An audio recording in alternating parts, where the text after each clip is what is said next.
حضرت عمر بن عبدالعزیز جن کا آخری وقت آیا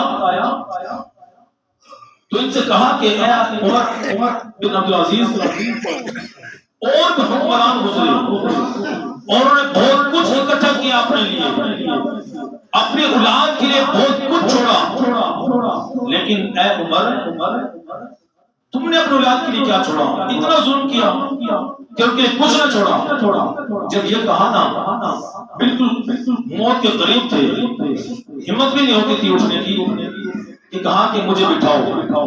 جب ان کو بٹھایا تو کہا ہاں میں نے دنیا نہیں کمائی، کیا جو میری اولاد ہے وہ بد ہے، ان کو میں نے نیک راستے پر نہیں لگایا، اپنے اولاد کو کہا کیا تم اللہ کو گواہ بنا کر کہتے ہو کہ میں نے تمہیں پورا راستہ دکھایا؟ اولاد نے کہا نہیں، ہمیں اس چیز کی فکر نہیں کہ ہمارے لیے تو نے دنیا اکٹھی کی، نہیں، بلکہ ہمیں اس چیز کی خوشی ہے کہ ہمارے والد نے ہمیں نیک راستے پر لگایا۔ تو میرے دوست ہم نے تو یہ کام بھی نہیں کیا، نہ ہم ہم نے خود نیک اعمال کیے اور نہ ہی ہم نے اپنی اولاد کو نیک راستے پر لگایا۔ اولاد صدقہ جاری ہے، انسان جب چلا جاتا ہے اس کے لیے اولاد صدقہ جاری ہے۔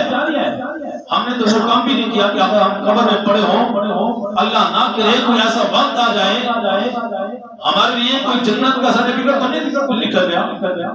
عثمان غنی رضی اللہ تعالیٰ عنہ، حیدر کرار رضی اللہ تعالیٰ عنہ، سیدنا صدیق رضی اللہ تعالیٰ عنہ، عمر فاروق رضی اللہ تعالیٰ عنہ، کہ جن کے بارے میرے حضور نے اپنی حیات طیبہ کے اندر عمر فی الجنہ، عثمان فی الجنہ، علی فی الجنہ، صدیق فی الجنہ، جنت کے نعرے لگائے، حضور میں تو جنتی ہوں۔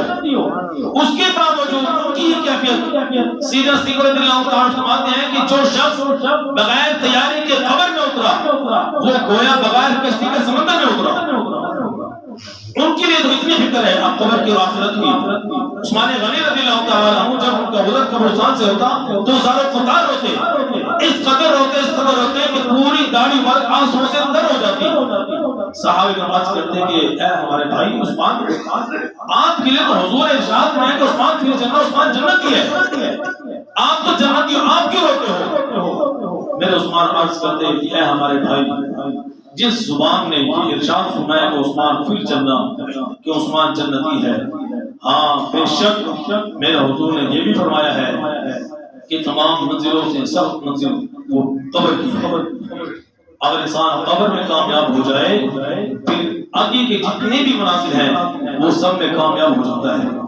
عمر فاروق رضی اللہ تعالیٰ عنہ کی یہ کیفیت ہے کہ قبر کے خوف سے، آخرت کے خوف سے اس قدر ہوتے کہ آپ کے چہرے پر دو سیاہ نشان پڑ گئے۔ تو میرے دوست عزیز، علی المرتضیٰ شیر خدا رضی اللہ تعالیٰ عنہ آپ کے فرماتے کہ دنیا دار لوگ سوئے ہوئے ہیں لیکن یہ تب جاگیں گے جب ان کو موت آئے۔ میرے دوست کوشش کریں اپنی مختصر زندگی کو نیک اعمال میں گزاریں، عبادات میں گزاریں۔ میرے محبوب نے جنازہ پڑھا اور پھر دفن کیا، میرے حضور قبر کے پاس بیٹھ گئے اور اپنی انگلی سے نا زمین کو کوریدنا شروع کیا۔ صحابہ کرام دیکھتے رہے، حسرت کرتے رہے کہ حضور اپنا سر مبارک اٹھائیں اور ہمیں کچھ نصیحت فرمائیں۔ میرے حضور نے جب سر اقدس اٹھایا اور فرمایا اے میرے صحابہ، اس قبر کو مت بھولنا، اس کو یاد رکھنا، اور فرمایا کہ اگر مجھے یہ خوف نہ ہوتا، مجھے یہ ڈر نہ ہوتا تو میں تمہیں قبر کے عذاب بتلا دیتا۔ اگر مجھے یہ ڈر نہ ہوتا، اگر میں نے لوگوں کو بتا دیا کہ قبر کا عذاب یہ ہے، کہیں اپنے مردوں کو دفن کرنا ہی چھوڑ دیں، دفن ہی نہ کریں۔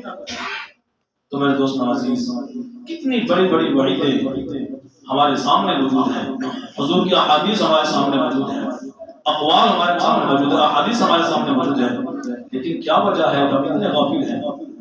کوشش کریں جس طریقے سے عبدالعزیز بھائی ہمارے اس دنیا کو چھوڑ کر چلے گئے، ہم نے بھی ایک نہ ایک دن ہم نے اس دنیا کو چھوڑ دینا ہے۔ تو لہٰذا خود بھی کوشش کریں اپنی اولاد کو نیک اعمال کی طرف لائیں. اگر ہم چلے جائیں تو پیچھے ہمارے لیے زیر نجات کا کوئی ذریعہ ہو، ہمارے پیچھے کوئی ہاتھ اٹھانے والا ہو.